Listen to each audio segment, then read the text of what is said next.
हर महीने शिवरात्रि आती है, प्रत्येक महीने शिवरात्रि पहुंचती है, प्रत्येक महीने आती है। मानधाता ने बालू का शिवलिंग बनाया, पूजन करना प्रारंभ करी, गंगा जी का जल ले जाकर चढ़ा देते। अब कोई तप नहीं, कोई साधना नहीं, कोई नेत्र बंद कर नहीं बैठे, कोई तप साधना में नहीं बैठे, कोई घोर तप करने के लिए नहीं बैठे, केवल शंकर का शिवलिंग बनाया, पूजन करी। साल में एक दिन सावन के महीने में जो शिवरात्रि आती है, हम भी टीवी के माध्यम से, सोशल मीडिया के माध्यम से आप सबके घर में पार्थिव शिवलिंग का निर्माण करवाते हैं। उसका कारण केवल इतना है कि हम पूरी जिंदगी तप नहीं कर पाते, पूरे साल व्रत नहीं कर पाते, साधना नहीं कर पाते, तो कम से कम सावन के महीने की शिवरात्रि पर जब अपने घर में मिट्टी का शिवलिंग बनाकर पूजन करते हैं तो हमें तप और साधना का पूरा फल प्राप्त हो जाता है। करने वाले विरोध करने वाले करते रहते हैं, शाम को तो व्रत वाला उपास करना नहीं था, पूजन कराना नहीं थी, इसमें ऐसी पूजन करा दी, उसमें वैसी पूजन करा दी, ये गलत बोल दिया, ये सही बोल दिया, ये ऐसा कर दिया, काली मिर्ची चढ़वा दी तो ये चढ़वा दी। बोलने वाले बोलते रहेंगे। तुम अपना काम करो, पार्थिव शिवलिंग का निर्माण करो, पूजन करो, आराधना करो, विसर्जन करो। आग लगे बस्ती में, जम के बोलो जरा अपन रहो, क्या किसको रोइए, चादर तान के सो, अपने को मतलब नहीं कुछ भी, अपन को सोचो, अपनी जिंदगी का सार्थकता से करा। मानधाता ने आपको तप नहीं करा, मानधाता ने आपको साधना नहीं करी, मानधाता ने आपको आराधना, बस एक काम करा, शिवलिंग का निर्माण, उसकी पूजन। आपसे भी निवेदन करते हैं, समय मिला करें, हफ्ते 2 हफ्ते में गमले के अंदर ऐसी मिट्टी को उठा लो शिवलिंग जैसी और जल चढ़ाकर पूजन करके वहीं विसर्जन कर, उसी गमले में उसी मिट्टी को वहीं विसर्जन।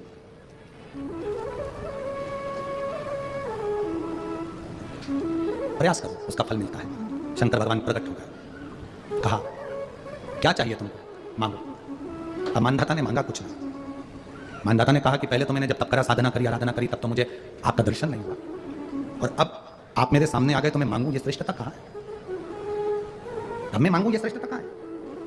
मुझे मांगना नहीं, कुछ तो मांगो। नहीं, मानधाता ने कहा बस इतनी कृपा करना, प्राण छूटने का जब समय आए तो मेरा शिव सामने हो और मेरा ये आत्मा, मेरी जब मृत्यु हो तो ये आत्मा शिव में और कैलाश में विलीन हो जाए, बस ऐसी कृपा कर, और कुछ भी नहीं, और कुछ नहीं चाहिए। बस यही होना चाहिए। उसका जो फल है वो जीवन का एक आनंद सुख देने वाला हो, बिना दिखावे के और बिना छल के। भगवान शिव अपने भक्तों के कल्याण के लिए विष का पान कर जाते हैं। एक बात का स्मरण आपको रहे कि जिस समय पर भगवान शंकर ने विष किया, उस समय पर अमृत भी प्रकट होने वाला था। जब विष प्रकट हो रहा है, विष निकल रहा है, तो विष का जब प्राकट्य है उस समय पर अमृत भी आने वाला है। पर देवाधिदेव महादेव के पास में अमृत नहीं भेजा गया है, देवाधिदेव महादेव के पास में तो विष भेजा गया, और वो विष जो ना जाने कितनों को नष्ट कर देता, वो पीने वाला कोई दूसरा नहीं, स्वयं शिव शंकर है, गौरी शंकर है, मेरे भोलेनाथ हैं। अमृत तो कोई भी पी सकता है और अमृत कोई भी निगल सकता है।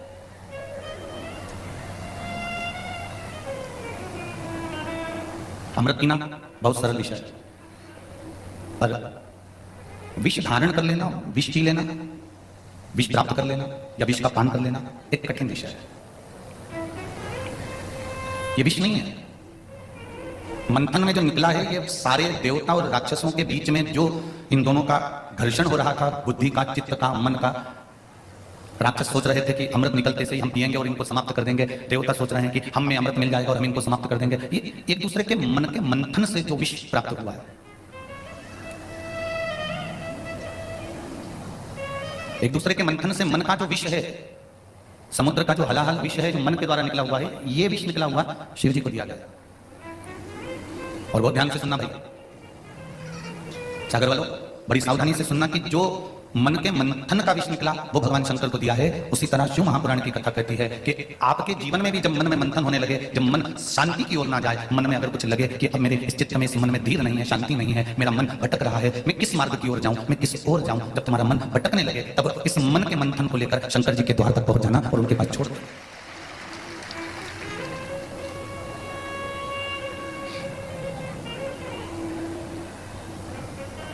मन के भीतर एक बात बहुत ध्यान दीजिएगा, थोड़ा सा स्मरण रहे आप लोगों को। किसी भी वृक्ष के नीचे, पीपल का वृक्ष हो, बेलपत्री का वृक्ष हो, आंवले का वृक्ष हो, बट वृक्ष हो, किसी भी वृक्ष के नीचे आप अगर विराजमान हो तो षडाक्षर मंत्र ओम नमः शिवाय, ओम नमः शिवाय। षडाक्षर मंत्र का पूरा जाप नहीं कर सकते तो केवल एक अक्षर का ओम का नाम आप किसी भी वृक्ष के नीचे जब आपके मन को शांति ना हो, धीर ना बन रहा हो, शीतलता मन के भीतर ना आ रही हो, बहुत बहुत टेंशन सामने आकर खड़ा हो रहा हो, किसी भी एक पूज्य वृक्ष के नीचे बैठकर कुछ देर ओम का नाद करना प्रारंभ करो।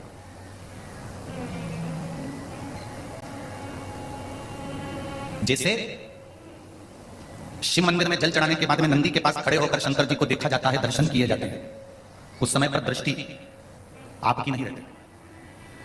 जल चढ़ाया, दृष्टि आपकी है, बेलपत्र चढ़ाई, दृष्टि आपकी है। पर जब शिव जी को जल चढ़ाने के बाद आप नंदी के पास आकर बैठते हो या नंदी के पास आकर खड़े होते हो, जाने से पहले नंदी के पास खड़े होकर शंकर भगवान का जब वापिस दर्शन करते हो, उस समय पर दृष्टि तुम्हारी नहीं होती, दृष्टि उस परमात्मा की और नंदी की हो जाती है कि अब उस नंदी के भाव से देखा। नेत्र तुम्हारी नहीं, पर दृष्टि बदल गई। 5 मिनट में व्यक्ति की दृष्टि बदल जाती है, 5 मिनट का 1 सेकंड लगता है, दृष्टि बदल जाती है। वृंदावन काय के लिए जाते हो? भगवान के दर्शन करने के लिए। बोलो सही है कि गलत है? आगरा काय के लिए जाते हो? ताजमहल जम के बोलो देखने के लिए। किसी ने ये कहा कि ताजमहल का दर्शन करने जा रहे हैं? जो भी बोलेगा एक ही बात कहेगा, ताजमहल देखने के लिए जा रहे हैं और वृंदावन भी जाएंगे, वहां दर्शन कर आएंगे। बोलने का तरीका बदल गया कि वृंदावन जाएंगे तो दर्शन कर आएंगे, आगरा जाएंगे तो ताजमहल देख कर आएंगे। देखने में और दर्शन में अंतर है। देखते हैं तो काम जागता है और दर्शन करते हैं तो काम समाप्त हो जाता है। देखने में काम जाता है। फिल्म दर्शन करने के लिए नहीं जाते, फिल्म देखने के लिए जाते हैं। रासलीला, रामलीला देखने के लिए नहीं जाते, दर्शन के लिए जाते। अरे कोई माचिस दो यार। पापा। हाँ। गार्डन, बगीचा देखने के लिए जाते हैं और अपने सागर में जितने मंदिर बने हैं इनका दर्शन के लिए जाते हैं। देखने में काम जागेगा, देखने में लोभ जागेगा, देखने में आसक्ति जागेगी, देखने में वासना जागेगी, देखने में तृष्णा जागेगी, सब कुछ। कोई अच्छे कपड़े पहनकर आया तो तुम्हारे भीतर भाव उत्पन्न हो गया कि भाई मैं भी ऐसे सिलाऊंगी, उसका मेल देखा, कुर्सी देखी, सोफा देखा, मैं भी ऐसा करूंगा। देखने में अहंकार भी जाग रहा है, काम भी जाग रहा है, लोभ भी जाग रहा है, आसक्ति भी जाग रही है, तृष्णा भी जाग रही है, वासना भी जाग रही है। पर दर्शन करने पर, जब परमात्मा के हम दर्शन करते हैं, जब भगवान की चौखट पर जाते हैं, भगवान के द्वार जाते हैं, तब हमारे भीतर से सब कुछ समाप्त हो जाता है। दर्शन मतलब काम, आसक्ति, लोभ, तृष्णा का शमन, सब कुछ समाप्त होता है। एक निवेदन स्वीकार करना, कभी कभी योग लग जाए, जिस दिन आप शिव जी को जल चढ़ाकर घर वापस जा जाए। एक बात आपको कही थी, ध्यान में होगी शायद। जो पक्के श्रोता हैं, कथा कहीं ना कहीं सुनते ही रहते हैं, कभी टीवी पर, कभी मोबाइल पर, कभी आस्था चैनल पर, कभी फेसबुक पर, कभी यूट्यूब पर। कथा नहीं भी आती तो पुरानी कथा निकाल कर सुनते रहते हैं। तो उनको स्मरण होगा, एक बात कही थी कि शिव जी को जल चढ़ाने के बाद में कलश को खाली लेकर नहीं आना है। किसने सुना था? सुना था सबने? रखिए, बहुत बहुत धन्यवाद आप लोगों को। शिव जी को जल चढ़ाने के बाद कलश खाली लेकर नहीं आना। हमें उस कलश में शंकर भगवान के चढ़ा हुआ थोड़ा सा, आधी चम्मच से भी आधी चम्मच, एक चुल्लू का एक जरा सा जल उस कलश के अंदर लेकर आना है। और वो जल अपने पूरे द्वार पर, घर पर, व्यापार में या अपने घर में प्रवेश करते समय छींट लिया, पान कर लिया या दे दिया। उससे क्या होगा? क्या प्राप्त होगा? हम तो कहेंगे कि आप प्रयास करना, जिसके घर में संपदा नहीं आ रही हो, लक्ष्मी रुकी हुई हो, वैभव नहीं आ रहा हो, मानसिक टेंशन चल रहा हो, उनसे निवेदन है 1 महीना शिव जी के मंदिर में जल चढ़ाना चालू करो और शंकर जी पे जल चढ़ा हुआ थोड़ा सा कलश में लेकर वापस घर आओ और घर के दरवाजे पर छींटना प्रारंभ करो। देखो संपदा आना प्रारंभ होती है।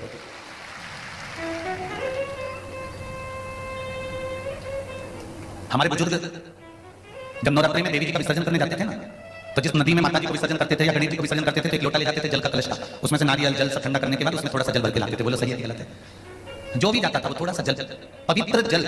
गंगा जी दर्शन करने जा रहे हो, हरिद्वार जा रहे हो, प्रयागराज जा रहे हो, आप पुष्कर जी जा रहे हो, आप यमुना जी के घाट जा रहे हो, आप नर्मदा जी के घाट जा रहे हो, जब भी कोई पुण्यमय स्थान पर जाते हैं तो वहां से थोड़ा ना थोड़ा जल लेकर अवश्य जाते हैं। उसी तरह तुम्हारे नगर में तुम जहां रहते हो, चाहे तुम दिल्ली रहते हो, मुंबई रहते हो, पुणे रहते हो, तुम्हारी मर्जी हो, तुम जहां रहते हो, सागर रहते हो, आस्था चैनल पर, फेसबुक पर, यूट्यूब पर जो कथा सुन रहे हैं, सब दूर दूर, कोई हरियाणा, कोई पंजाब, कोई उत्तराखंड, कोई कहीं हिमाचल, कोई यूपी, जहां तुम रह रहे हो, कोई बंगाल आदि आदि जहां रहते हो, वहां तुम्हारे नजदीक में जो शिव मंदिर है, आप प्रतिदिन ये समझो ना कि वो शिव मंदिर नहीं है, वो केदारनाथ, वो बद्रीनाथ, वो यमुनोत्री, वो गंगोत्री, वो रामेश्वरम, वो काशी, वो महाकाल, वो भीमाशंकर, वो त्र्यंबकेश्वर, वो मल्लिकार्जुन हमारे पास नहीं है। हम जल चढ़ाएं और उसका जल थोड़ा सा लेकर आ रहे हैं, तो ये समझिए कि सारे तीर्थों का जल हमारे साथ में आ रहा है। एक बार श्री वेदव्यास जी महाराज सुखदेव जी महाराज से बात संवाद कर रहे थे और यही संवाद सुखदेव जी महाराज ने श्री जनक जी महाराज से करा कि मृत्यु लोक में इतने तीर्थ हैं। सुखदेव जी कहते हैं मैं सारे तीर्थों में दर्शन करने जाऊंगा। मृत्यु लोक में इतने तीर्थ बसे हुए, इतने कुंड हैं, इतनी नदियां हैं, इतने तालाब हैं, इतने सरोवर हैं, लाखों लाख तीर्थ मृत्यु लोक में विराजमान है।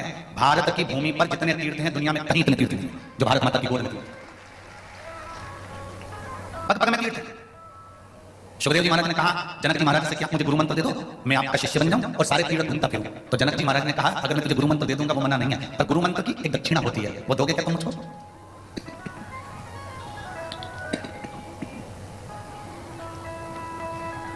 गुरु मंत्र की एक दक्षिणा होती है, क्या आप मुझे वो दोगे? जनक जी ने जैसे कहा तो सुखदेव जी महाराज के मन में आया कि गुरु जी ऐसी कौन सी दक्षिणा मांगने वाले? बोलो सुखदेव जी, वो दक्षिणा देने को तैयार हो? सुखदेव जी ने कहा अगर मैं गुरु मंत्र ले रहा हूं तो दक्षिणा भी दूंगा। बोलो क्या दक्षिणा देना पड़ेगा? तो सुखदेव जी महाराज से राजा जनक जी ने कहा कि तुम्हें सन्यासी नहीं बनना है, तुम्हें तपस्वी नहीं बनना है, तुम्हें साधु नहीं बनना है, तुम्हें संत नहीं बनना है। सुखदेव जी से कहा तुम्हें गृहस्थी बनना है, विवाह करो, शादी करो, घर में बच्चे हों, हमें गृहस्थाश्रम धारण करना है। सुखदेव जी कहने लगे गुरुजी मैं तो गृहस्थाश्रम में रहना नहीं चाहता, मैं गृहस्थाश्रम में पढ़ना नहीं चाहता। जनक जी ने कहा साधु बनना सरल है, तपस्वी बनना सरल है, साधक बनना सरल है, गंगा नर्मदा यमुना के घाट पर एकांत में बैठकर भजन करना सरल है, पर गृहस्थाश्रम में पत्नी और बच्चों के बीच रहकर भगवान की एक माला जपना कठिन है। इसलिए सबसे बड़ा आश्रम है गृहस्थाश्रम।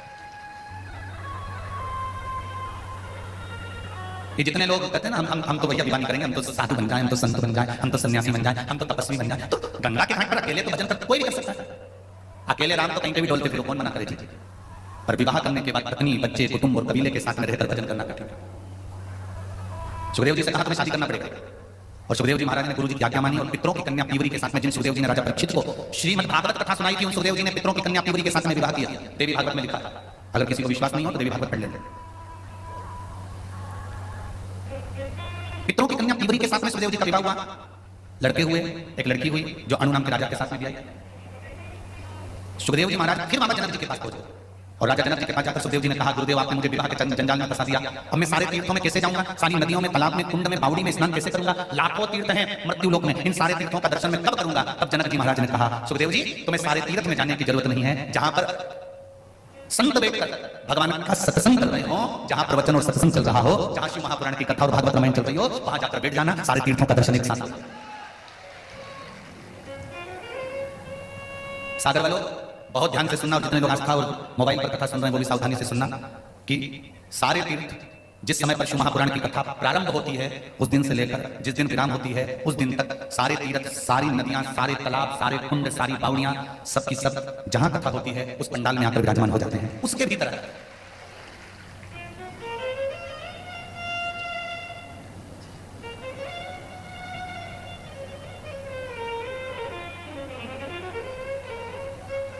कभी विचार किया आप लोगों ने? जिस जगह पर कथा होती है, जहां पोथी रखी होती है, सारा की सारा पंडाल, सारा की सारा टेंट उसी पोथी के ऊपर जो टेंट लगा होता है उसी से जुड़ता हुआ क्यों चले जाता है?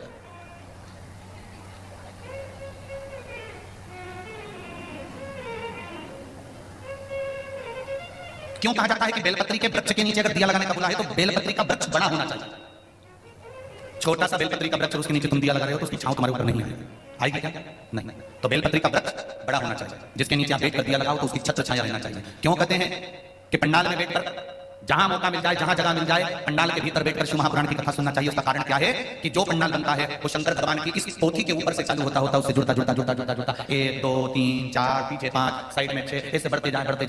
जब एक दूसरे से जुड़ा होता है तो इसकी छत्र छाया अंत तक पड़ी रहती है जहां तक आप बैठे। वो तो भीड़ बढ़ जाती है तो लोगों को, जैसे आज भी अपार भीड़ होने के कारण लोग भयंकर खड़े हुए हैं, उधर भी इधर भी और पीछे। फिर भी हम तो कहेंगे अगर कहीं मौका मिले, आपको जगह मिल जाए तो बैठने का भी प्रयास करें। फ्रिज में जो सामान रखा जाता है, फल रखे जाते हैं तो वो सड़ते हैं। अरे बोलो जल्दी से, नहीं। फ्रिज में दूध रख दोगे तो फटेगा? अरे पीछे वाले भी बोलोगे नहीं। फ्रिज में सब्जी रख दोगे वो सड़ेगी? नहीं। फ्रिज में अगर तुमने सामान रखा है तो वो खराब नहीं होता। उसी तरह कथा सुनने जाओ तो पंडाल के अंदर बैठो, क्योंकि ये वो फ्रिज है जिसमें एक बार कोई पहुंच जाता है तो संसार में सड़ता नहीं।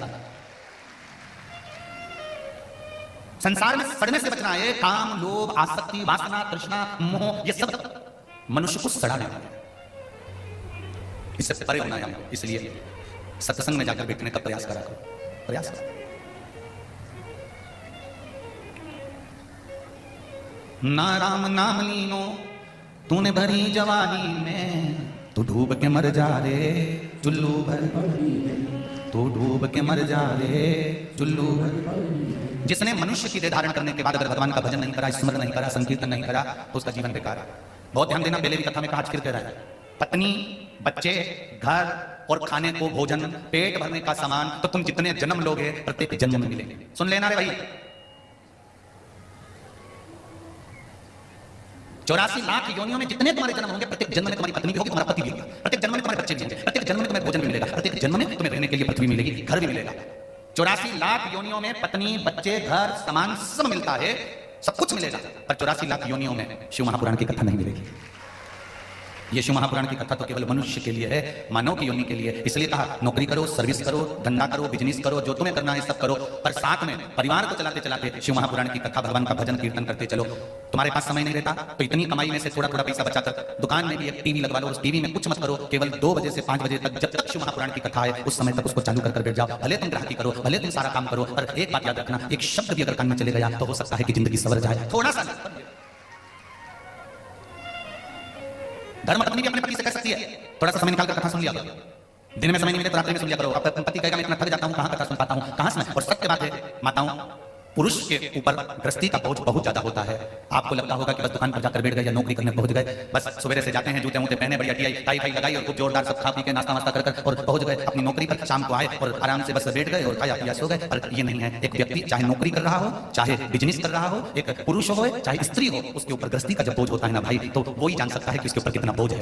आप केवल उसका दिल पावर मजबूत कर सकती हो। आप अपने पति से कह सकती हो, पति अपनी पत्नी से कह सकता है कि समय निकालकर ये मानव का देह है, बच्चों के लिए करना है, परिवार के लिए करना है, कुटुंब के लिए करना है, सब कुछ करना है, घर भी बनाना है, गाड़ी भी लेना है, दुकान भी चलाना है, सबको देखना पालना सब कुछ तुमको करना है। हम कह भी देंगे ना कि तुम ये सब छोड़ दो, तो तुम नहीं छोड़ सकते, क्योंकि मनुष्य का शरीर जब भगवान ने बनाया तो मनुष्य ने परमात्मा से पूछा कि तूने मुझे बनाया क्यों है। तो परमात्मा ने एक शब्द कहा, मैंने 2 कारणों से तुझे बनाया है, एक कर्म का भोग भोगने के लिए, दूसरा भजन करने के लिए। मृत्यु लोक में जाएगा तो तेरे को परिवार का भरण पोषण करना पड़ेगा। ये परिवार कौन है? तो भगवान कहते हैं तेरे बेटे। पूर्व समय में तूने जिससे कर्जा लिया होगा वो तेरे बेटे बनकर जन्म लेंगे। पूर्व समय में जिसने तेरा साथ दिया होगा, तू शादी कर उसका साथ दे रहा होगा। पूर्व में तूने किसी का बुरा करा होगा तो कोई बुरा करने के लिए तेरे पास में आ जाएगा। कोई तुम्हारा धन खाकर भाग जाए तो रोना मत। भगवान कहते हैं कि पूर्व में तू उसका खाकर चले गया था, मर गया था, तो आज तेरा खाकर वो चले गया। इतना सारा पैसा एक जगह पर लगाया, कंपनी में लगाया, एक बैंक में जमा करा, मालूम पड़े बैंक की भाग गई। तो ये कैसे भाग गई? तुमने तो विश्वास करा था, पूरा काम करा था, कागज तैयार थे, सब लिखा पड़ी थी, कोई प्लाट लिया था, उस पर किसी ने कब्जा कर लिया। जरा समझो कि ये पूर्व का है जो कर्म हमको भोगना पड़ रहा है। ये जितने पत्नी पति बच्चे बेटा बेटी माता पिता भाई बंधु कुटुंब कबीला, ये सब हमारे पूर्व के संबंधों के अनुसार हमको प्राप्त होते हैं। भगवान ने कहा कि मृत्यु लोक में जा रहा है, बस एक बात याद रखना, पत्नी को भी पालना है, बच्चों को भी पालना है, परिवार को भी पालना है, घर भी तुझे बनाना है, दुकान भी तुझे बनाना है, जमीन भी जोड़ना है, बंगला भी बनाना है, गाड़ी भी तुझे लाना है। पर उसके साथ में एक काम जरूर करना कि थोड़ा थोड़ा शिव का भजन करते चले जाना, तो जिंदगी सवर जाए।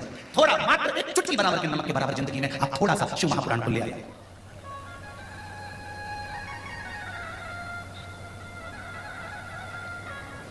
एक सिस्टर पत्र लिखी है कक्ष में, सवेरे जब मिले थे उस समय पर पत्र आया। इस पत्र में कृष्ण गुरुदेव, मैं हॉस्पिटल में नौकरी करती हूं, सरकारी हॉस्पिटल में। सिस्टर नहीं है वो जो पौछा आदि लगाती हैं, कार्य करने वाली माँ। उन्होंने कहा कि हम बड़वा लिखा था, कुछ ऐसा लिखा था उसमें, तो हम उसकी नौकरी करते हैं। हॉस्पिटल में बच्चा जन्म भी ले रहा है, जन्म जिस टेबल पर लिया गया है उस टेबल को भी हमें पहुंचना है। रोज प्रतिदिन 2-4 दिन में कोई मर भी रहा है तो भी हमको उसको देखना है। सुबह से लेकर शाम तक निकल जाता है, कभी शाम से लेकर रात की ड्यूटी होती है तो सुबह निकल जाता है। गुरुदेव, उस बीच में हम मंदिर नहीं जा सकते, पर हम घट की जिभ्या से श्री शिवाय नमस्तुभ्यम जपते हैं। और 2-3 दिन में अगर समय मिल जाता है, जैसा भी नाइट की ड्यूटी होती है तो दिन में हम मंदिर चले जाते हैं। तो क्या हमारी पूजन को शिव स्वीकार करेंगे कि नहीं करेंगे? तो जिस बहन ने प्रश्न किया था उस बहन को मैं नमन कर कहता हूं कि तुलसीदास जी ने भी एक ही शब्द लिखा है रामचरितमानस में कि कलयुग केवल नाम आधारा। कलयुग में नाम की आधारशिला है। घट की जिभ्या से अगर आप काम करते करते भी उस परमात्मा का नाम ले रही हो तो ये निश्चित है कि वो एक दिन मिलेगा जब। आप अपनी सेवा से वंचित मत हो, आप अपनी सेवा से वंचित मत हो, कर्म करने में पीछे मत हटो। अगर आपकी सेवा की नौकरी है, जिस कर्म में आप लगे हो उसको दिल से करो। मनुष्य की देह है तो झूठ भी बोलना पड़ेगा, कपट भी करना पड़ेगा, बेईमानी भी करना पड़ेगी, छल भी करना पड़ेगा। कली काल में जन्म हुआ है, तुम सतयुग में पैदा नहीं हुए और ना तुम त्रेता में ना तुम द्वापर में पैदा हुए, कलयुग में पैदा हुए हो। इसलिए घर को चलाने के लिए तुम्हें झूठ भी बोलना पड़ सकता है, बेईमानी भी करना पड़ सकती है, छल भी करना पड़ सकता है, कपट भी करना पड़ सकता है। और ये सब कुछ तुम करो, अपने परिवार को चलाने के लिए कर रहे हो, इसका ध्यान करना। पर इसके साथ एक काम जरूर करना, ये सब कुछ तुमने किया क्योंकि परिवार को चलाना था, बच्चों को पालना था, परिवार को लेकर चलना था, थोड़ा सा आगे बढ़ना था। पर उसके साथ एक काम करो कि देव अधिदेव महादेव का मंत्र जाप, ओम नमः शिवाय, नमः शिवाय या श्री शिवाय नमस्तुभ्यम, ये भी ना कर सको तो कम से कम 1 लोटा जल शंकर के मंदिर में जब चढ़ाओ तो उनसे कहकर जरूर आना कि मैं तेरे दरवाजे पर आने के काबिल नहीं हूं, क्योंकि मैं झूठ बोलता हूं, मैं छल करता हूं, मैं कपट करता हूं, मैं बेईमानी करता हूं, मैं करता हूं, तेरे मंदिर में आने के लायक नहीं हूं।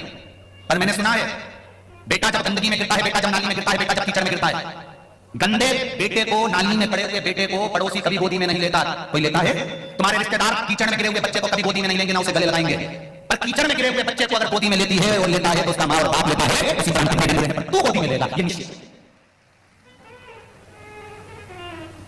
गंदगी में सने हुए बच्चे को पड़ोसी गोदी में नहीं लेगा, गंदगी में सने हुए बच्चे को तुम्हारे रिश्तेदार गोदी में नहीं लेंगे। कोई बच्चा गिरता रहा, गंदगी उसके पूरे शरीर पर मेला मेला लग रहा हो, गंदा गंदा लग रहा हो, मक्खियां भी निकल रही हो, कौन लेगा उसको गोदी में? कोई नहीं। केवल एक माँ रहती है, गोदी में उठाया, लेकर चल दी, तुरंत उसका स्नान कराया, वॉशरूम में ले गई, कपड़े से पूछा, उसके बाद भी कहती रोना मत, मिले जा रही है, चुप हो जा, बिल्कुल चुप हो जा। और माँ उसको गले से लगाकर, बाप उसको गले से लगाकर और वॉशरूम तक लेकर जाएगा, स्नान कराएगा, वापस उसको क्लीन कर देगा, वापस साफ कर देगा। वो बेकार कपड़े बाथरूम में पटक देगा धोने के लिए, अच्छे कपड़े बच्चे को पहना देगा। शरीर में बदबू आ रही होगी तो थोड़ा सा पाउडर लगा देगा। उसी तरह मेरा भोलेनाथ है, जिंदगी में तुमने कपट करा, छल करा, बेईमानी करी, करा, सब कुछ करा, देव महादेव के मंदिर जाना मत छोड़ना, उसके दरवाजे जाना, जिससे वो बाप तुमको साफ कर सके, वो माँ तुमको क्लीन कर सके और भक्ति का पाउडर लगाकर तुम्हारे शरीर को फिर सुगंधित कर सके। उस माँ बाप का दरवाजा मत छोड़ना, उस माँ बाप का द्वार मत छोड़ना, परमात्मा की चौखट नहीं छोड़ना। कलयुग में आए हो, हम कह देंगे तुमको कि जिंदगी भर सत्य बोलो तो तुम सत्य नहीं बोल पाओगे। एक बार पत्नी ने तुम्हारे पास आकर पूछ लिया कि मैं कैसी लग रही हूं, तुमने कह दिया हरी घास में भैंस जैसी लग रही है, तुमने सत्य बोला, उसको बुरा लग जाएगा, दूसरे दिन कमाई के चली जाएगी। इसलिए संसार में आने के बाद तुम्हें झूठ बोलना पड़ेगा। वो कैसी भी लगे तुम्हें हमेशा कहने लगेगा क्या जोरदार लग रही है, वो कैसी भी लगे तो तुमको हमेशा बड़ाई करना पड़ेगी। भोजन में मिर्ची भी दे दोगे तो तुम बोल नहीं सकते, फिर भी कहोगे भोजन बहुत अच्छा बना, नमक दे दोगे तो तुम्हें कहना पड़ेगा कि नमक अच्छा बना। और कितना भी क्रूर से क्रूर तुम्हारी सर्विस में नौकरी में कोई अच्छा ऐसा ऑफिसर आ गया जो दिन भर चिढ़ता, उसके बाद भी तुमको उसको सलूट मारना ही पड़ेगा, अच्छे से बोलना पड़ेगा, मन नहीं करे तो भी बोलना, तो भी कहना पड़ेगा good morning sir, good day sir, तो भी कहना पड़ेगा यस सर। क्रूर से क्रूर मिलेगा, क्योंकि संसार में आए तो परिवार पालना, परिवार को लेकर चलना है, सब कुछ करना पड़ेगा। अगर मैं भी तो इस व्यास में हम कह भी दें कि नहीं रे झूठ मत बोलना रे, बेईमानी नहीं करना, कपट नहीं करना, छल नहीं करना, बस हम कह दें इतना जरूर करना कि तुम्हारे कारण किसी की आंख में आंसू ना आए, किसी के चेहरे पर स्माइल रहे, बस इतना जरूर। मुख पर हम कहते हैं कई बार कहा अगरबत्ती नहीं लगा सकते, मंदिर में जाकर दिया नहीं जला सकते, तो एक काम जरूर करना कि किसी के चेहरे पर प्रसन्नता जरूर दे देना, स्माइल।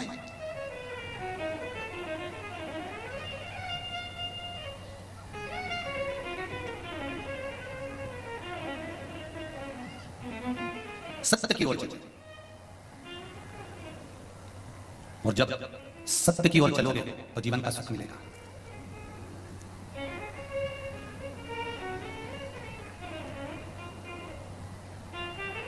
महाराज एक तेरे ही भरोसे हवा में उड़ती जावी, बाबा डोर रखो छठी में कटी जावी, भोले मेरी वतन, बाबा मेरी वतन। कभी कभी हो जाता है सामने कपट भी। आपको मालूम है युधिष्ठिर को धर्मराज युधिष्ठिर कहते थे। क्या कहते थे? बोलो जरा जम के बोलो, धर्मराज युधिष्ठिर कहते थे। उसके बाद भी युधिष्ठिर को थोड़ी देर के लिए नरक जाना पड़ा था।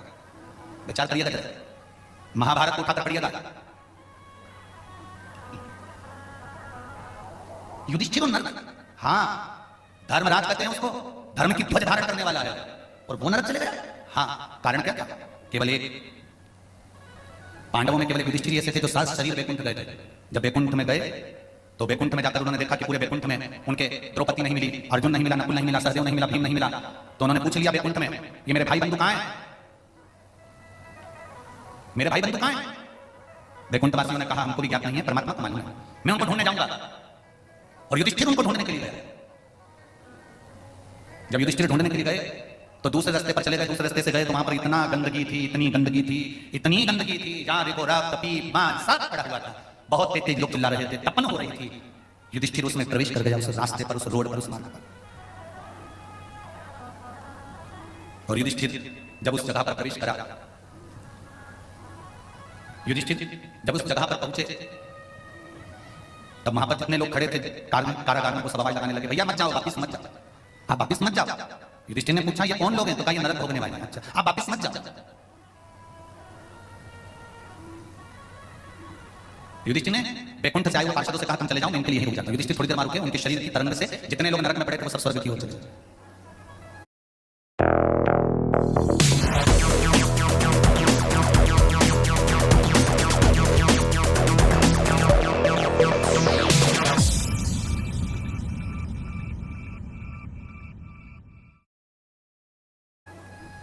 थोड़ी देर बाद युधिष्ठिर घूमते घूमते वापस वैकुंठ में पहुंचे। वैकुंठ में भगवान विष्णु मिले। भगवान विष्णु से वैकुंठ अधिपति से युधिष्ठिर ने पूछा ये बताओ कि मैं वहां गया था कौन सी जगह था?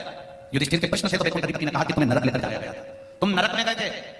धर्मराज युधिष्ठिर ने कहा मैंने जिंदगी भर पुण्य करा, सत्कर्म करा, मैंने हमेशा अच्छा काम करा, इसके बाद भी मुझे नरक क्यों भेजा गया?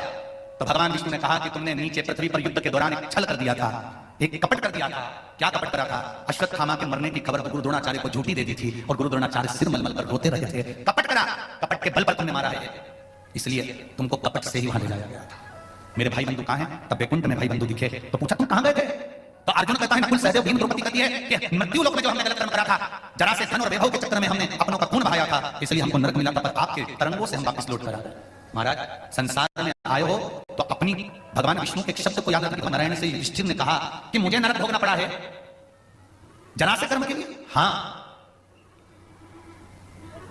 जरा से कर्म के लिए। हाँ, भीष्म पितामह ने भी तो कुछ कर्म अधिकार करे होंगे, उनको नरक नहीं मिला है क्या? भगवान नारायण ने कहा सुनो युधिष्ठिर, भीष्म पितामह दिन में जो युद्ध करते थे वो रात में जाकर भगवान कृष्ण से कह देते थे कि आज मैंने युद्ध में इतनों को मारा है और उनके प्राण चले गए मेरे कारण। अपने मन की बात वो कृष्ण से कहते थे। जब अपने मन का उद्गार, अपने भीतर का गलत काम हम परमात्मा के सामने कह देते हैं तो परमात्मा उसको स्वीकार करकर वहीं की वहीं समाप्त कर देता है। वहीं की फाइल जब तक तुम्हारे ऑफिस में है, फाइल तुम्हारे पहचान वाले के ऑफिस में है, तब तक तुम कुछ भी मिटवा सकते हो, लिखवा सकते हो, पर फाइल दूसरी जगह पहुंच गई तो न मिटेगा न लिखेगा। उसी तरह शिव महापुराण की कथा कहती है आपने कपट करा, आपने बेईमानी करी, आपने छल करा, आपने झूठ बोला, आपने पंच करा, सब गलत काम आपने करे, मृत्यु लोक में आने के बाद आपने सारे गलत काम करे। गलत काम करने का प्रायश्चित एक है, प्रतिदिन शंकर के मंदिर में जाकर एक लोटा जल चढ़ाकर, एक बेलपत्र चढ़ाकर, शिव के मंदिर में नंदी के पास बैठकर शंकर भगवान से अपने किए हुए पाप को मन की मन भगवान से कह देना कि मैंने आज ऐसा कर्म कर दिया, मैंने किसी का दिल दुखा दिया होगा, मैंने ये कर दिया होगा, बाबा आप संभाल लेना। अपनी भाई की बात भगवान तक कहो तो, थोड़ा सा अपने हृदय की बात शिव से कहो तो, जब मन की बात भगवान से कहना प्रारंभ करेंगे तो भगवान सुनेगा। चलो एक बात आप लोगों से आज पूछते हैं, व्रत क्यों किया जाता है? बोलो रे सागर वाली जी, जितने लोग बैठे हो सब प्रेम से बोलो, व्रत क्यों करते हैं? बोलो तो जल्दी से, व्रत क्यों करते हैं? क्यों एकादशी आती है? क्यों प्रदोष आती है? किसी शिव मंदिर में जाकर अपने दिल की बात करना प्रारंभ कर दीजिए। शिव महापुराण की कथा में कभी बैठने का मौका मिले, कभी जितने लोग आस्था पर सुन रहे हो, जितने लोग फेसबुक पर सुन रहे हैं, कभी जिंदगी में शिव महापुराण की कथा के पंडाल में बैठने का मौका मिले तो कथा सुनते सुनते जब श्री शिवाय नमस्तुभ्यं का जाप आया उसके तुरंत बाद बाबा से अपने दिल की बात कहने का प्रयास करना। जब कोई कथा वक्ता श्री शिवाय नमस्तुभ्यं शिव महापुराण के मूल मंत्र को बोले, जैसे भागवत का मूल मंत्र है ओम नमो भगवते वासुदेवाय, रामचरितमानस का मूल मंत्र है सीताराम राम राम सीताराम, गीता का मूल मंत्र है श्री कृष्ण शरण, विष्णु पुराण का मूल मंत्र है श्री नारायण। शिव महापुराण की कथा में कभी बैठने का मौका मिले तो अपने हृदय की बात, जब श्री शिवाय नमस्तुभ्यं का जाप शिव महापुराण का मूल मंत्र है, उस समय बाबा से कुछ क्षण बैठकर अपने हृदय की बात एक सेकंड के लिए, एक क्षण के लिए उससे कह बोलो। कल कथा में बात कही थी, बुरे व्यक्ति को बुरा नहीं करना, बुरे व्यक्ति को कभी बुरा नहीं करना।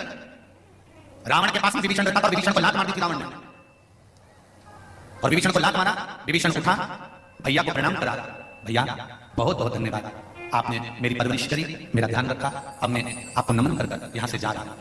विभीषण चाहता तो विभीषण को लात मारी थी, भाई था, कह सकता था दो शब्द अपने भाई लंकाधिपति रावण को, कुछ भी बोल सकता था, और विभीषण ने कोई शब्द नहीं करा, कोई शब्द नहीं बोला, उल्टा प्रणाम करा, प्रणाम कर विभीषण वहां से उठकर दूरी बनाकर चले गया। शिव महापुराण की कथा कहती है कोई आपको अपशब्द कहता है, ताने देता है, गाली देता है, आड़ा टेढ़ा बोलता है, उसको पलट कर शब्द नहीं कहना है, बस एक काम विभीषण जैसा करना। विभीषण ने रावण से दूरी बना ली थी, कहीं दूर चले गया था, आप भी उससे मिलो और व्यवहार की दूरी बना लीजिए कि अब हमको इससे ज्यादा व्यवहार नहीं करना।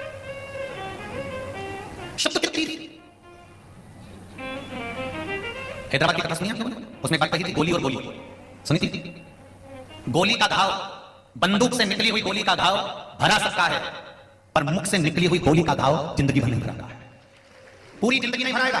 गोली और गोली का ध्यान रखना कि गोली का घाव बंदूक से निकली हुई गोली और मुख से निकली हुई गोली, ध्यान रखना।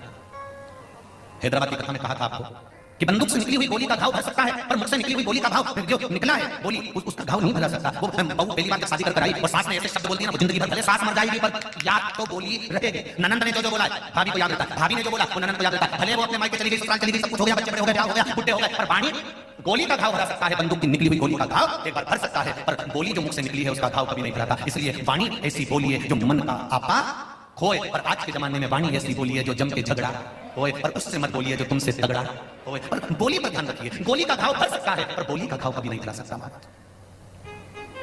बोली का घाव आसाई राम जी से दूजिया सच छोड़ दे, रिश्ता एक शिव जी से दूजा रिश्ता तोड़ दे। आस किससे लगाना? परमात्मा से। संसार के लोगों से आस लगाओगे और वह आस जब टूटती है तो दिल रोता है। सरल भाषा में समझ लो जरा अच्छे से। गुलदस्ता लेकर आया, इतना बड़ा कि तुम गुलदस्ता लाते ना पन्नी लपटा हुआ, देखा है? अरे बोलो तो जमके, दिखाए ना कितने का आता है? 100 रुपए का, 125 रुपए का, 150 रुपए का। गुलदस्ता लेकर आए 100 रुपए का, 150 रुपए का, 200 रुपए का।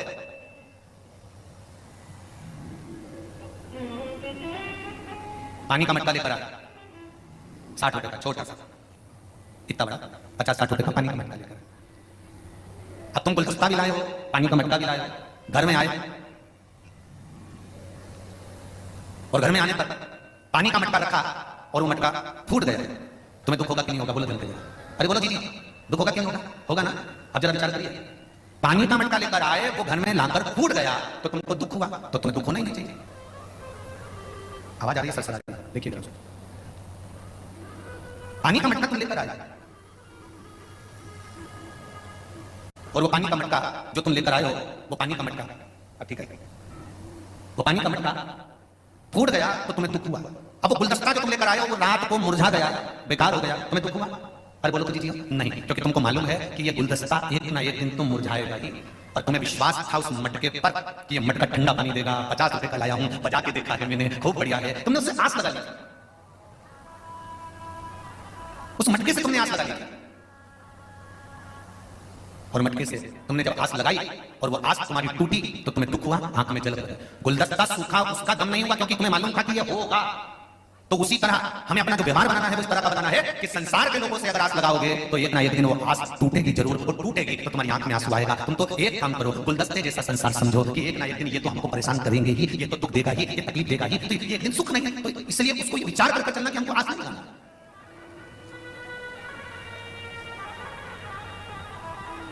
हमें आस केवल देव देव महादेव से लगा, केवल एक आशाई राम जी से दूजी आशा छोड़ दे, नाताई शिव जी से दूजा नाता तोड़ दे।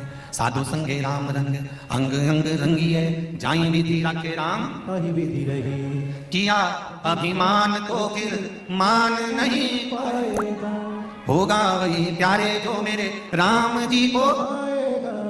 फल आशा त्याग शुभ काम करते रहिए, जाई विधि राखे राम विधि रही। जिस हिसाब से भगवान का उस हिसाब से भजन में लगे, भजन महाराज। सबसे बड़ा दान कौन सा होता है? बोलोगी जी जी, सबसे बड़ा दान कन्यादान। बोलो बोलो, कन्यादान, फिर अन्नदान, जलदान,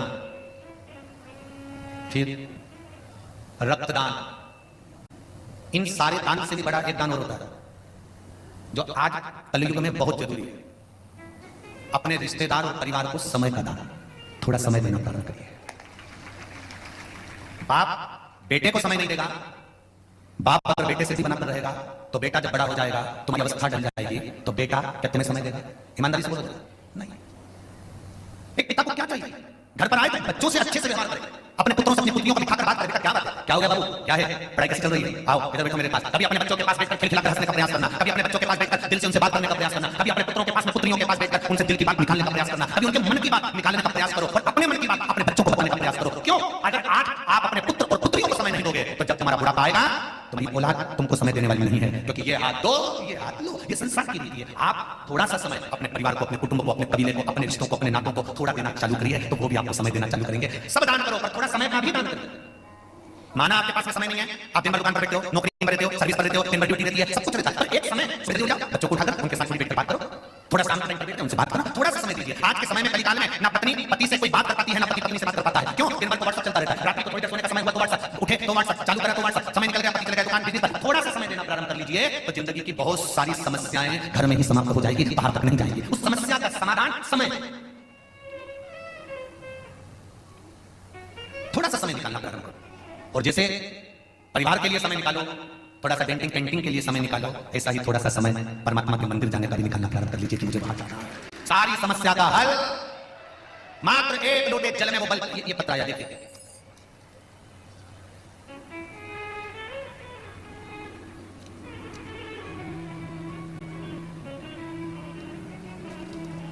भारती पटेल, मैं सागर के राजीव नगर वार्ड से आई हूं। कहीं बैठी हैं भारती जी? कहीं बैठी हो तो हाथ जरूर हिलाइए। भारती जी पटेल सागर के राजीव नगर वार्ड से आई हूँ। मेरी शादी को 8 साल हो गए थे, मेरे यहाँ कोई संतान नहीं थी। बहुत प्रयास किया गुरुजी, कहीं से कोई आराम नहीं हुआ। डॉक्टर को बताया तो बोला बच्चा दानी में गांठ है, तो 2 बार आपका ऑपरेशन करा दिया है, अब संतान का सुख नहीं होगा। फिर भी कोई आराम नहीं हुआ। फिर मैंने महाशिव पुराण की कथा सुनी और उसमें आपने जो आंकड़े की जड़ का उपाय बताया था, फिर वो आंकड़े की जड़ का उपाय किया और बाबा की कृपा से मेरे यहाँ बेटी का जन्म हुआ है। मैं बाबा को नमन करता हूँ। श्री शिवाय नमस्ते। देखो कहीं अगर बेटी हो बैठी बैठे। अगला पत्र देखिए।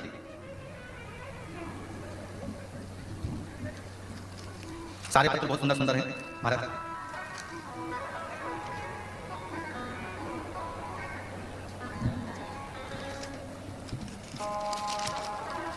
श्री शिवाय नमस्तुभ्यम। नितिन पटेल, श्री गब्बर पटेल, पता है ग्राम पटकुई बरारू सागर।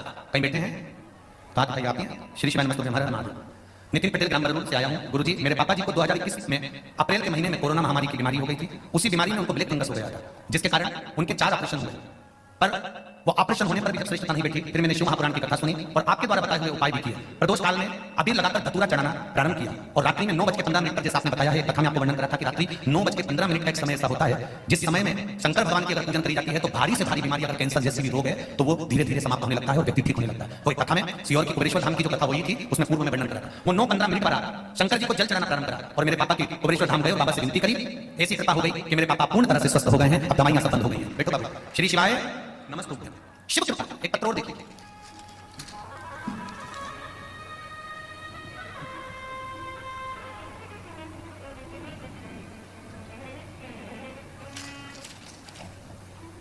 मैंने तेरे ही भरोसे, ओ बाबा तेरे ही भरोसे, हवा विच उड़नी जाऊंगी,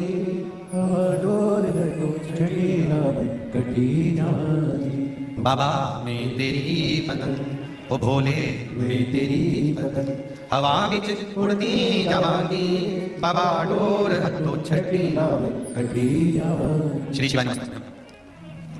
श्रीमती कीर्ति मिश्रा, बूदा बहु मंदिर दमोह मध्य प्रदेश से कहीं बैठी हैं? मिलिए दैनिक भास्कर ऐप से। अब यूपी में बटन दबाते हैं शहर बदलो और जहां की चाहो वहां की लोकल खबर पाओ। दैनिक भास्कर ऐप। भारत का सबसे बड़ा न्यूज मीडिया समूह अब उत्तर प्रदेश में भी।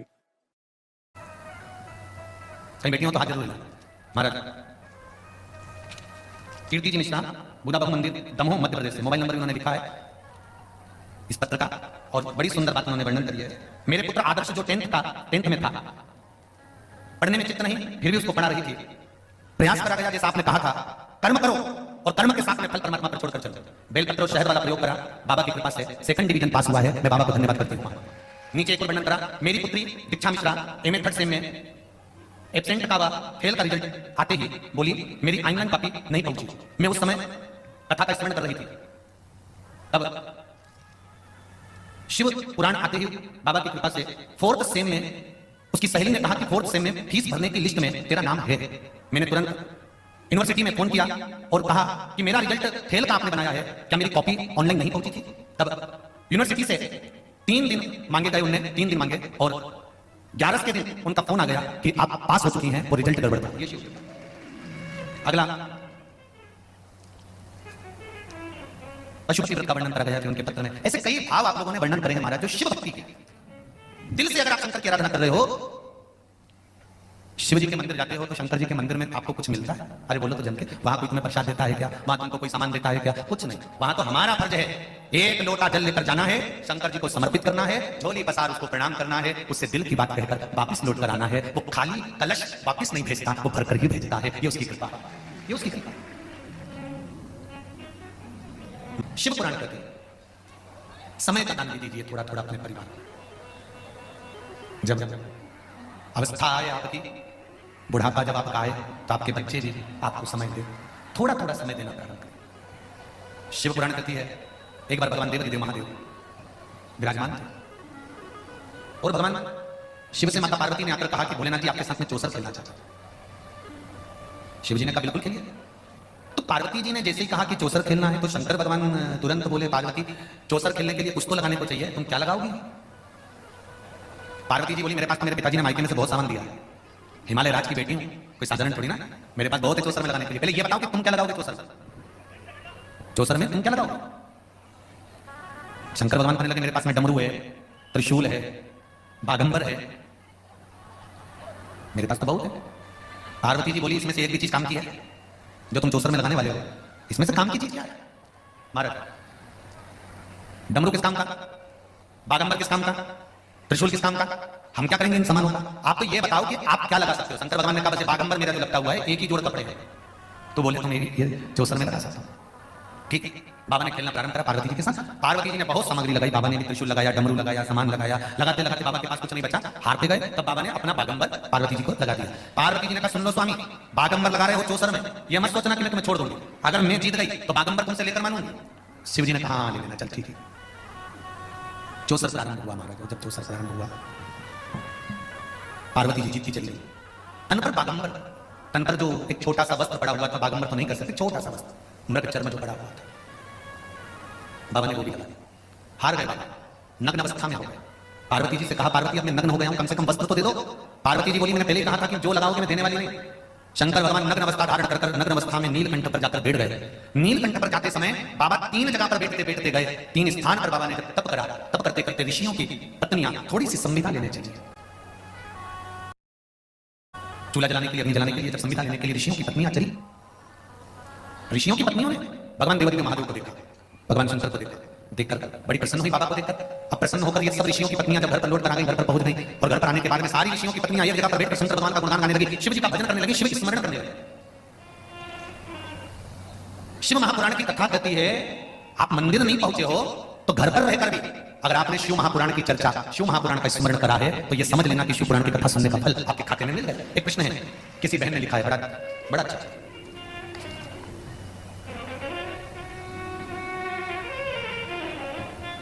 मैं आरती कमलेश साहू, बड़ा बाजार सागर से हुई।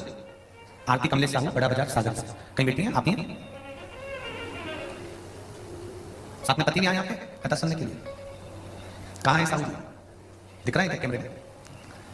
अच्छा उधर बैठे हुए हैं, ठीक है ठीक है, बैठिए। अरे मैं आरती कमलेश साहू, बड़ा बाजार सागर से आई हूँ गुरुजी। मैं विकलांग हूँ, मेरे पति भी विकलांग है।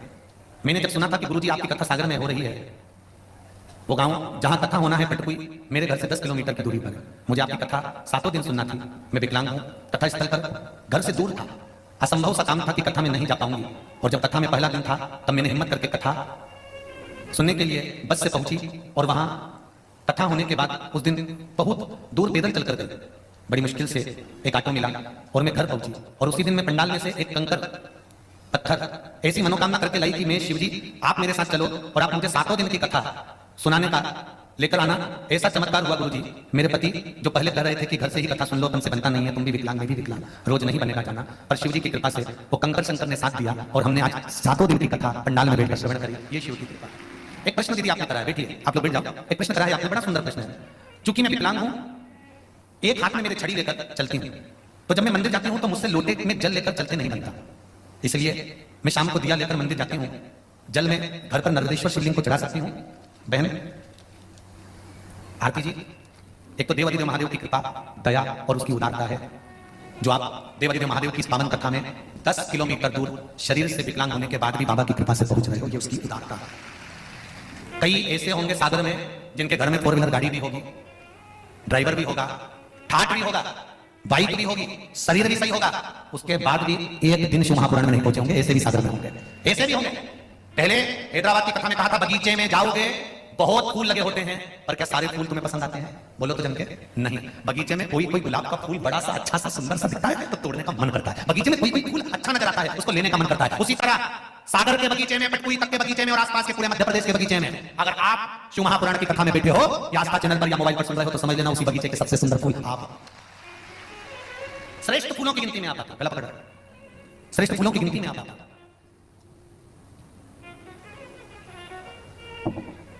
शिव मंदिर जितना जा सकते हो, अगर शरीर से बने तो जाइए, 2 क्षण उसके पास जरूर जाओ। नहीं बने, जल का पात्र लेकर नहीं जाते बनता तो घर में शिवलिंग है उस पर चढ़ाना। दिया लगाने जाते हो, बन जाता है तो ठीक, नहीं तो उस शंकर का स्मरण कर घर में भी दिया लगाओगे तो मेरा बाबा स्वीकार करेगा। अगर शरीर में कष्ट है तो, शरीर में अगर कष्ट है, मेरे देवादिदेव महादेव की कृपा, भगवान शंकर को देखकर ऋषियों की पत्नी ने विचार करा और आपस में बात करने लगी। तो ऋषियों को बड़ा बुरा लगा, ऋषियों को इस चीज का बुरा लगा कि हमारी धर्म पत्नियां, एक ऋषि की पत्नियां ना जाने किस पुरुष की बात कर रही है, इनको नहीं मालूम कि ये शंकर जी की बात कर रही है। कई बार किसी का यदि बार बार नाम का स्मरण होता है तो किसी व्यक्ति के हृदय में थोड़ी सी ईर्ष्या आ जाती है। ऋषियों के मन में आया कि हमारी धर्म पत्नियां और दूसरों का गुणगान कर रही है, ये गुणगान कर किसका रही है, ऋषि पत्नियां किसको रिझा रही हैं, किसका वर्णन कर रही हैं। इनको भान नहीं हुआ कौन था ऐसा। ऋषि पत्नियों से पूछा ऋषियों ने कि तुम किसका गुणगान कर रही हो, तो ऋषि पत्नी बोली कोई पुरुष है, नग्न अवस्था में बैठा हुआ है, तन पर कोई वस्त्र नहीं है, पर उसके चेहरे पर तेज बहुत है, उसके मुख पर भगवान का भजन बहुत है, उसके मुख पर कीर्तन बहुत है। क्रोध आ गया ऋषियों ने विचार करा एक काम करते हैं, जो भी व्यक्ति वन में डोल रहा है नग्न अवस्था में, एक काम करते हैं इसको किसी खड्डे में पटक देते हैं। एक खड्डा खुदवाया मार्ग में। ऋषियों ने जिस मार्ग से भोलेनाथ जी जाने वाले थे, इनको मालूम नहीं कि भोलेनाथ जी तो समझते संसार का साधारण सा मनुष्य है, जिस मार्ग से शिव जी जाने वाले थे उस मार्ग में बड़ा सारा खड्डा खुदवाया। देवदेव महादेव जा रहे थे, शंकर जी ने खड्डे को देख लिया था कि बहुत बड़ा खड्डा खुदा हुआ है। शिव जी तो सब जानते थे और लांग कर जा सकते थे, पर शंकर जान करके उस खड्डे में गिर गए। ऋषियों ने मार्ग रोक दिया। रात्रि के समय पर एक सिंह को अग्नि की मशाल के माध्यम से उसी खड्डे में पटक दिया।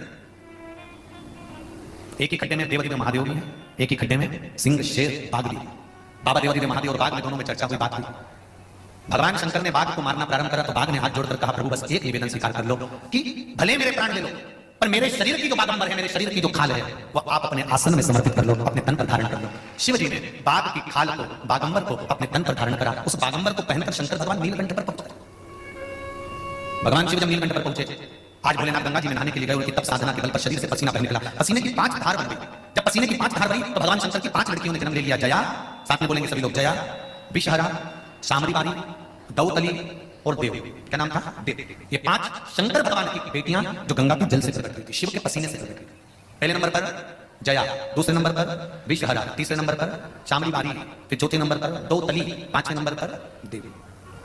ये शंकर भगवान की 5 बेटियां।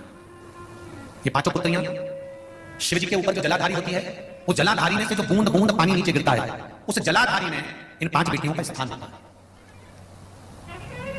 जिस व्यक्ति को स्वप्न बहुत आते हो, सर्प दिखते हो, नाग दिखते हो, या मुर्दा दिखता हो, या सफेद कपड़े में कोई लपेटा हुआ दिखता हो, श्वेत केश वाला कोई दिखता हो स्वप्न में, या रात्रि में एकदम सोते सोते नींद उचिष्ट हो जाती है, नींद खुल जाती है, तो जया, विषहरा, शामरीबारी, दौतली और देव, शंकर भगवान के 13 बच्चों में से ये 5 जो बेटियां हैं शिव जी की, इन 5 बेटियों का नाम स्मरण कर हाथ में जल लेकर पीकर सो जाइए। स्वप्न नहीं आएगा, नींद भी भरपूर आएगी, गोली खाने की जरूरत नहीं पड़ेगी, टेबलेट नहीं खाना पड़ेगा। भगवान शंकर ने बागंबर धारण किया। थोड़ी देर बाद माता पार्वती को मालूम पड़ा कि मेरे पति गंगा जी में स्नान कर रहे हैं, गंगा जी में बैठे हैं, कोई 5 कन्याएं शंकर भगवान पर जल फेंक रही हैं। क्रोध आ गया माता पार्वती को। पार्वती जी को नहीं मालूम था कि इनकी पुत्रियां। माता पार्वती दौड़ कर आई, आकर देखा भगवान शंकर को। क्रोध में आकर माता पार्वती उन 5 को श्राप देने वाली थी। शिव जी ने आकर रोक दिया, पार्वती रुको, तुम ये क्या कर रही हो? इनको श्राप क्यों दे रही हो? ये तो मेरी पुत्रियां हैं, बेटी, आप इनको श्राप मत दीजिए। तब पार्वती जी ने श्राप का हाथ रोका। शंकर भगवान से कहा भोलेनाथ आपसे एक निवेदन है। शिव जी ने पूछा क्या निवेदन? अगर ये आपकी बेटियां हैं, आपके द्वारा गंगा के जल से प्रकट हुई है, तो मैं भी एक बेटी को जन्म देना चाहता था। शंकर भगवान ने कहा ठीक है पार्वती, चलो मेरे साथ। भगवान शंकर पार्वती को लेकर काशी चले। काशी अभी मुक्त नगरी, मोक्ष नगरी है काशी।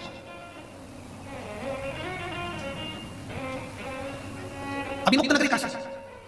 सत्ययुग में भी काशी थी, त्रेता में भी काशी थी, द्वापर में भी काशी थी और कलयुग में भी काशी है। शिव महापुराण की कथा करती है, स्कंद पुराण करती है, लिंग पुराण करती है, नरक पुराण करती है, पद्म पुराण करती है, अग्नि पुराण करती है। सारा की सारा ब्रह्मांड कलयुग समाप्त होते ही जल में विलीन हो जाता है। पर एक काशी ही ऐसी है जो कभी जल में विलीन नहीं होती, वो अजर और अमर है, इसलिए उसको अभी मुक्त नगरी कहा जाता है, मोक्ष नगरी काशी। पूरी दुनिया में केवल एक नगरी है काशी, जहां पर भगवान शंकर से पार्वती जी ने 2 वर मांगे थे। पार्वती जी ने 2 वर मांगे थे माता पार्वती ने शिव जी से। पहला वर माता पार्वती ने शंकर जी से मांगा था, जिस पति पत्नी में आपस में विवाद हो, लड़ाई हो, उनमें प्रेम बढ़े। ये शंकर भगवान से पार्वती जी ने वर मांगा था। शिव जी ने वर दिया था, जिस पति पत्नी में झगड़ा होगा उनमें प्रेम बहुत बढ़ेगा। ये शिव का वर है, इसलिए सागर की जीजियों से निवेदन है। एक बात कहें आपको, झगड़ा करने में भी दिल की बातें बाहर निकल जाती है। बोलो सही गलत है? जो मन में तुम्हारे कपट भरा रहता है ना, बहुत सारा गुब्बार भरा रहता है, तो ये झगड़ा जब करते हो ना तो तुम उनसे बोल देते हो, और वो भी जो बोलना वो बोल देता है। पर निवेदन है, थोड़ा झगड़ा तो ठीक है, लड़ो। और जितने भी लोग लड़ते हैं ना आपस में, लड़के दुकान चले जाते हैं, नौकरी पे चले जाते हैं, आते से पूछते हैं क्यों तेरी मम्मी कहाँ गई? तुरंत झगड़ा कर गए और आते से पूछे, मतलब प्रेम बढ़ गया। विवाद होता है तो प्रेम भी बढ़ता है। लड़ो, पर ऐसा मत लड़ना कि अदालत तक बात पहुंच जाए। लड़ो, मना नहीं। शिव जी ने पार्वती से कहा मैं तुझे वर देता हूं, तथास्तु कहता हूं कि जो आपस में झगड़ा होगा पति पत्नी में उसमें प्रेम बढ़ेगा। पार्वती जी ने दूसरा वर मांगा, मुझे वर दीजिए कि काशी में जो मरेगा उसको गुरु मंत्र आपको देना पड़ेगा। शंकर भगवान ने कहा ये कभी नहीं हो सकता पार्वती, कि काशी में जो मरेगा उसको मैं गुरु मंत्र दूंगा। पार्वती इस वर की जगह तुम दूसरा वर मांगो। पार्वती जी कहती नहीं, वर तो मुझे यही चाहिए, मुझे दूसरा वर नहीं चाहिए। महाराज देना हो तो दीजिए, जन्म जन्म। मेरे सिर पर रख दो भोले अपने ये दोनों, और देना हो तो दीजिए जन्म जन्म। भोलेनाथ जी से माता पार्वती जी करेंगे दूसरा वर देना है तो दीजिए, और वर भी कोई संकट नहीं है, वर वो दीजिए कि काशी में जो मरेगा तो गुरु मंत्र आपको देना पड़ेगा। शंकर भगवान कहने लगे संसार में मनुष्य जन्म लेगा और उसको गुरु मंत्र में दो, ये कहां का तरीका? नहीं नहीं नहीं, मंत्र तो आपको देना है, मंत्र तो देना पड़ेगा चाहे कुछ भी हो, गुरु तो आपको बनना पड़ेगा। और सुन लो री दीजियों, मेरे भाई मेरी बहनों, इधर उधर हमको भटकना नहीं है। मालूम पड़े गुरु जी से मंत्र ले लिया, वो गुरु जी से पीछा छूटा, दूसरा गुरु जी बना लिया। होता है कभी एक बार हम कथा करने कहा गए थे तो वहां पर कहीं एक माता जी आकर बोली गुरु जी हमको गुरु मंत्र लेना। हमने कहा कितने साल की हो? 82 साल की। 82। अच्छा, हमने कहा तुमने अभी तक गुरु मंत्र नहीं लिया? नहीं लिया था गुरु जी, तो हमारा जो पहला गुरु जी था ना, जब हम छोटे छोटे थे तो हमारी मम्मी हाथ पकड़ के ले गई हमारे यहाँ प्रवचन करने, गुरु जी आए हमसे मंत्र दिलवा दिया था। फिर दूसरी बार से हमारे यहाँ गुरु जी नहीं आया, फिर हमारी शादी हो गई, शादी होकर हमारी मम्मी से कहे कि हमारा गुरु जी से मिलवा दो, मम्मी बोली गुरु जी तो नहीं पड़ गए। फिर हमारी शादी हो गई, हमारा पति हमको घुमाने के लिए चित्रकूट ले गया, फिर हम चित्रकूट गए तो वहां पर हमारे पति के जो गुरु जी थे ना, हमारा पति बोला इनसे गुरु मंत्र ले लो, हमने उनसे गुरु मंत्र ले लिया। गुरु जी तो हमने कहा तुम्हारा गुरु हो तो गया, गुरु मंत्र नहीं सुना तो सही गुरु जी, हमारे चित्रकूट में गुरु जी हो गए। हम हमारे बच्चों को जब गुरु जी को दुकान के लिए लेके जाने लगे तो हमको मालूम पड़ा कि हम अल्लाह के स्नान करके गुरु जी से मिले हैं। 12 साल के बाद हम गुरु जी से मिलने गए, मालूम पड़ा हमारे गुरु जी तो। फिर हमारी बहन बोली हम वृंदावन जा रहे हैं, वहां पर हमारे गुरु जी हैं तो उनसे गुरु मंत्र ले लो। हम वृंदावन घूमने गए तो हमारी बहन का गुरु जी था, हमने उनसे गुरु मंत्र ले लिया। एक बार हमारी बेटी बोली मम्मी चलो हम भी वृंदावन चलते हैं। 9 साल के बाद हमारी बेटी हमको वृंदावन घुमाने ले गई, हम वृंदावन गए, गुरु जी हमने सोचा हमारे गुरु जी से मिले हैं अटल लचुंगी पे जाके। अब वृंदावन के अटल लचुंगी पे मिलने गए तो मालूम पड़ा हमारा गुरु जी तो गुरु जी हमारा कोई गुरु जी नहीं है, तुम हमको गुरु मंत्र दे दो। हमने कहा बेन रेंदे कथा कर लेते हैं, तेरा क्या जाए, तो गुरु मंत्र लेती जाए, गुरु निपटाती जाए, कथा बात।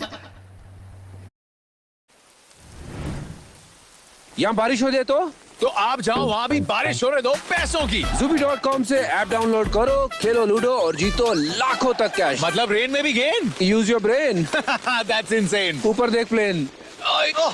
नेक में स्प्रेन। इस खेल में वित्तीय जोखिम शामिल है और इसकी आदत लग सकती है, जिम्मेदारी से खेलें।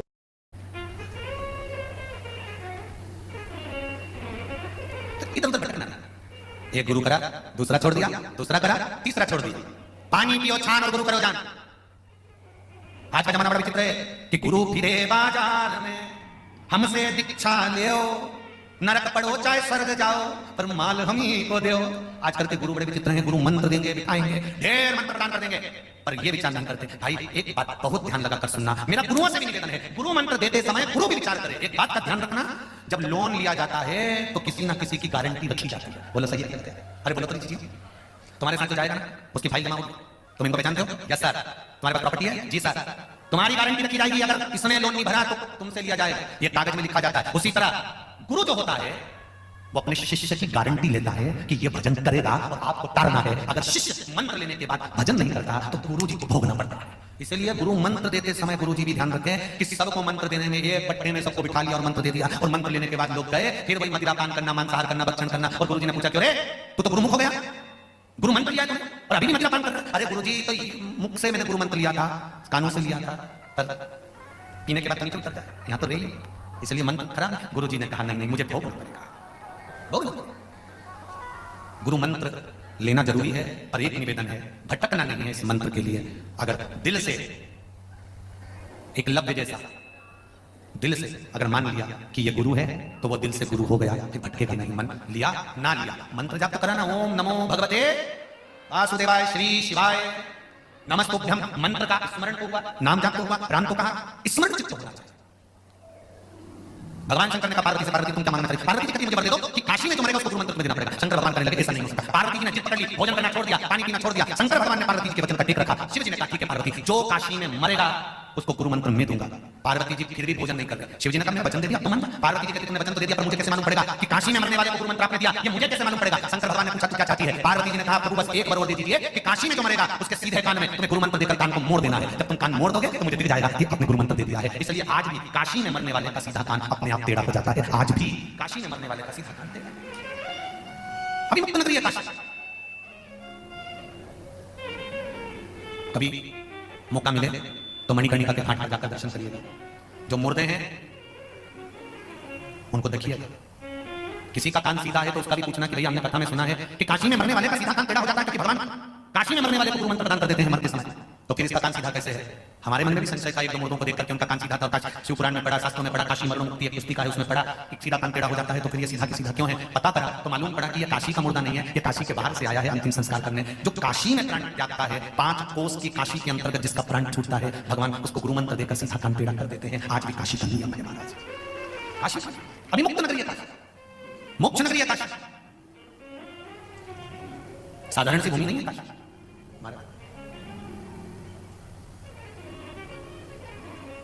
वो कहे ना, ओ भोले तेरी काशी में, ओ भोले तेरी काशी में, बन तितली में उड़ती फिरा, ओ भोले तेरी, सभी लोग बोले, बन तितली में उड़ती फिरा, ओ भोले तेरी काशी में, ओ भोले तेरी काशी में, शिव शंकर तेरी काशी में, बन तितली में उड़ती फिरा, ओ भोले तेरी काशी में। श्री कृपा काशी अभी मुक्त नगरी है, मोक्ष नगरी।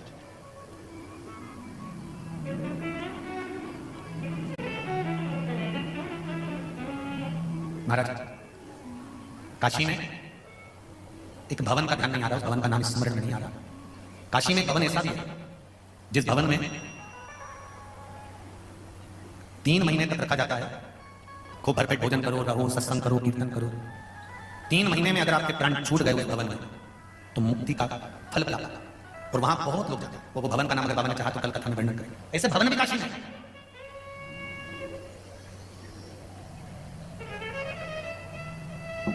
उत्तराखंड की भूमि में, देवभूमि काशी में, शंकर के धाम में, 12 ज्योतिर्लिंग में, या शिव के धाम में, शिव मंदिर में, या भगवान के तीर्थों में अगर किसी के प्राण छूट भी जाए तो हमारा तो यहाँ व्यासपीठ से निवेदन है, रोना मत, बल्कि ढोल मंजीरा बजाते हुए उसका अच्छे से अंतिम संस्कार करना। वो भगवान से रोना नहीं, क्योंकि जन्म होता है तो मृत्यु निश्चित हो जाती है कि कहां मरना है, कब मरना है, किस जगह पर मरना है और कितनी बजे मरना है। माता के गर्भ से बच्चे का जन्म होता है और नाल जब कटती है, नाल जब कटती है, उस नाल कटने के समय पर बस नाल कटी और मरने की तारीख, तिथि, पल, घड़ी, नक्षत्र सब लिख दिया जाता है कि अब इसको कब मरना। जब तक मां के गर्भ से जुड़े हुए बच्चे की नाल नहीं कटती तब तक मरने की तारीख नहीं लिखाती। गरुड़ पुराण कहती है, पद्म पुराण कहती है, अग्नि पुराण कहती है, मां के गर्भ से बच्चा बाहर निकला, नाल कटी और नाल कटते से उसके मरने की तारीख, तिथि, पल, घड़ी, नक्षत्र सब लिख दिया जाता है कि कौन सी जगह पर मरेगा, कब मरेगा, किस स्थान पर मरेगा।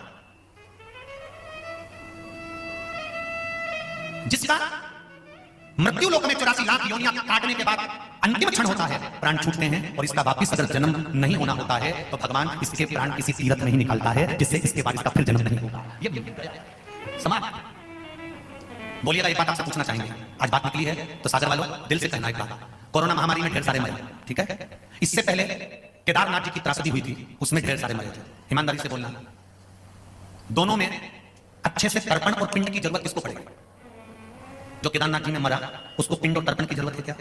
नहीं। पर जो कोरोना महामारी में ऑक्सीजन पाने के लिए मौत को देख रहा था, तड़प रहा था, अंतिम सांसें गिन रहा था, आंखों से नीर बह रहा था, वेंटिलेटर पर पड़ा हुआ था, कमरे में पूरा परिवार छोड़कर अकेला पड़ा हुआ था, जिसके बच्चों ने भी अंतिम संस्कार नहीं किया, ब्राह्मण गरुड़ पुराण तक पढ़ने नहीं गया, ब्राह्मण भोज तक नहीं हो पाया, तर्पण और पिंड की जरूरत इनको है। जो केदारनाथ की त्रासदी में मरे उनको नहीं, क्योंकि वो तो शिव के धाम में थे। शंकर ने जान लिया था कि अब इनका जन्म नहीं होना है, ये मुझ में मिलेंगे, इसलिए उन्होंने उनको उठा लिया। अंतिम क्षण तीर्थ में हो तो उससे बढ़कर कोई सुख नहीं हो सकता। कई लोग कहते हैं हम तीर्थ में गए, वो तीर्थ में ऐसा हो गया, उस तीर्थ में नहीं, उस तीर्थ में जाते रहो। हम भगवान की कथा में गए, ऐसा नहीं, जाते रहो।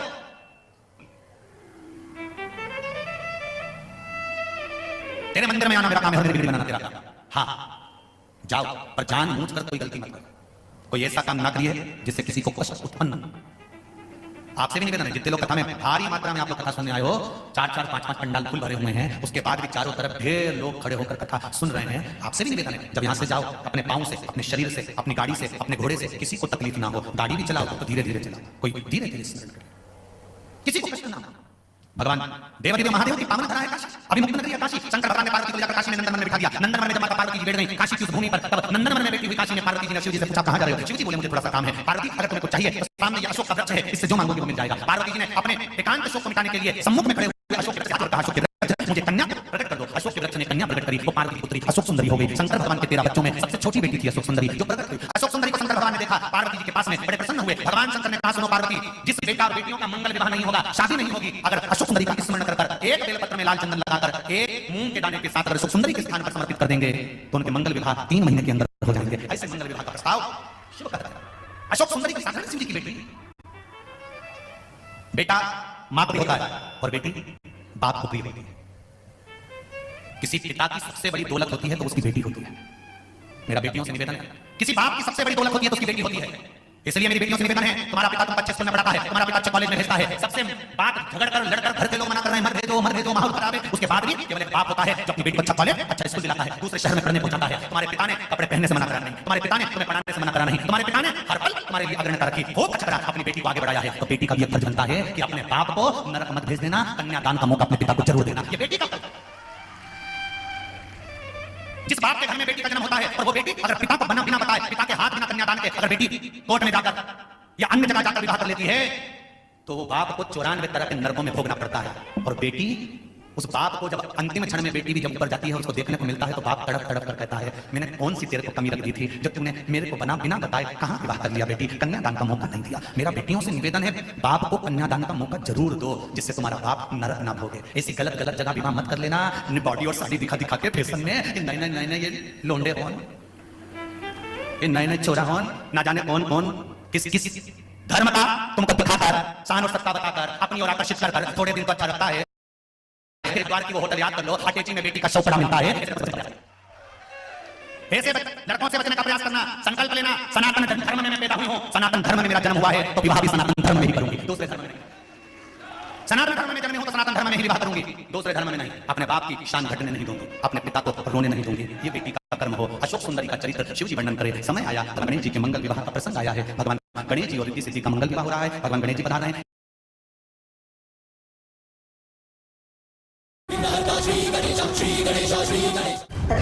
तथास्तु।